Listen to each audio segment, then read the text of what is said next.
Assalamualaikum warahmatullahi wabarakatuh. Salam sejahtera untuk kita semua, para penggiat petani porang ataupun petani-petani pala hijau. Oke, masih di Porang Asahan, tempatnya berbagi seputar informasi tentang pembudidayaan tanaman porang. Jadi kali ini kita ingin mereview penyakit pada tanaman porang, ya. Jadi yang selama ini mungkin beredar pendapat bahwasanya penyakit di tanaman porang itu tidak ada. Tapi sebenarnya ada, ya. Jadi ada beberapa macam penyakit di tanaman porang.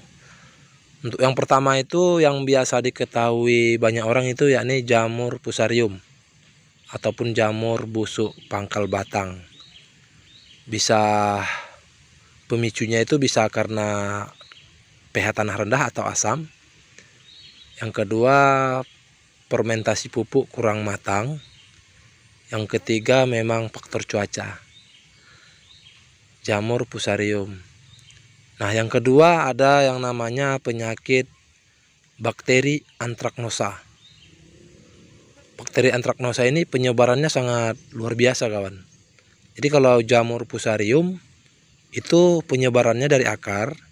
Biasanya sih kalau terkontak satu, contoh semacam ini di tengah, ya, kiri kanan kena dalam waktu masa 1 bulan misal. Tapi kalau antraknosa ini dia ada spora, terbang angin, hanyut terbawa air, itu bisa menular. Nah, kalau dibiarkan itu nanti jadinya ke bakteri Phytophthora. Ini lebih akut, lebih ganas, ya. Ciri-cirinya seperti apa? Ciri-cirinya semacam ini. Ini antraknosa. Bercak daun, ya, lebih gampang disebut dengan bercak daun. Ciri-ciri awal itu semacam ini. Kita lihat baliknya. Nah, ini kelihatannya dia seperti ada memar berair. Nah, ini apabila dia nanti kering seperti ini sembuh. Tapi kalau tidak diantisipasi, dia terus basah, dia akan menularkan, melebar sehingga kena titik-titik lain pada sisi lain daun tersebut. Semacam ini masih basah, kawan. Nah, ini kelihatan, nah, ya, ini mulanya.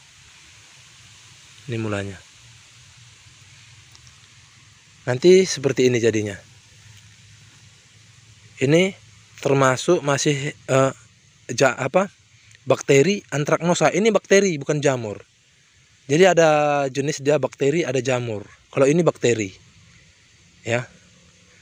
Nah, kalau kita tidak cepat antisipasi, ini sekedar berbagi pengalaman, ya. Yang di sini bagian sini masih agak aman. Tapi kalau kita lihat ke sana, ini sudah terkena bakteri Phytophthora. Dia naik 1 level. Jadi bakteri Phytophthora. Nah, ini kita lihat balik daunnya. Nah, ini cepat sekali penularannya, kawan. Nah, ini kena semua nanti. Soalnya ini hujannya kayaknya sering. Nah, jadi ini harus kita cepat-cepat antisipasi, kita lakukan pengobatan.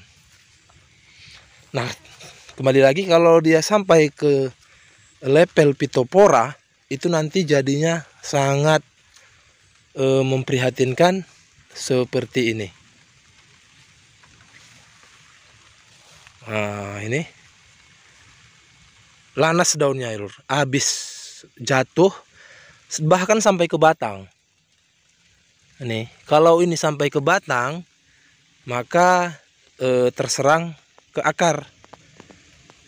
Tunas yang terkena ini akan mengecil, mengkeriput, roboh.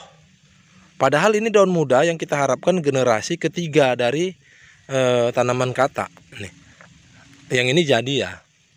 Jadi kalau ini kita harapkan yang di sini yang membesarkan umbi, tapi karena ini sudah rusak, ya kembali ke tunas keduanya semacam ini. Semestinya ini yang kena ini, yang gemuk-gemuk ini yang kita harapkan untuk mendominan. Nah, ini untuk mendominan di tunas ketiga untuk menghasilkan umbi di atas 1 kilo. Kalau lihat besar dari size batang.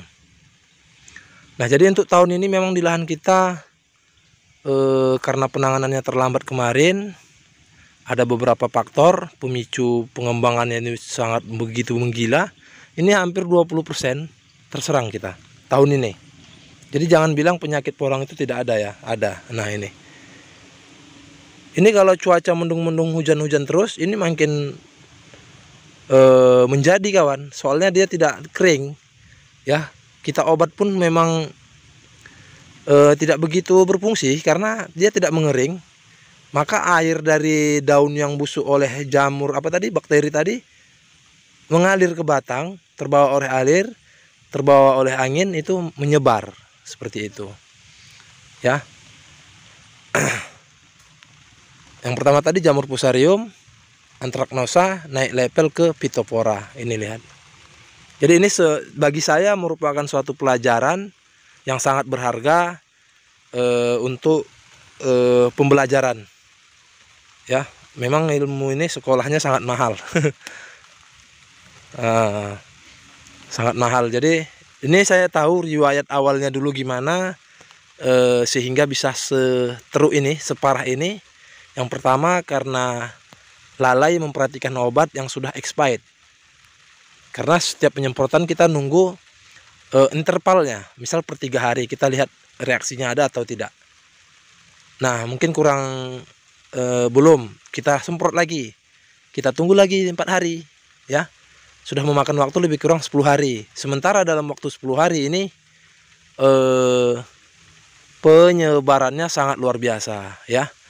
Jadi kita pakai, ada obat terakhir yang kita pakai ini sudah alhamdulillah agak mereda.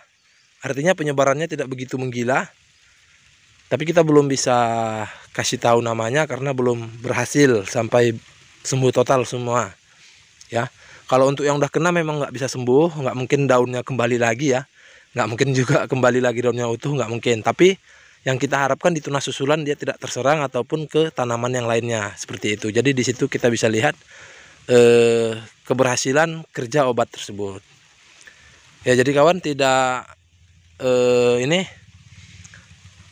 dengan terserangnya penyakit di lahan kita, itu artinya semakin bertambah wawasan dan ilmu kita.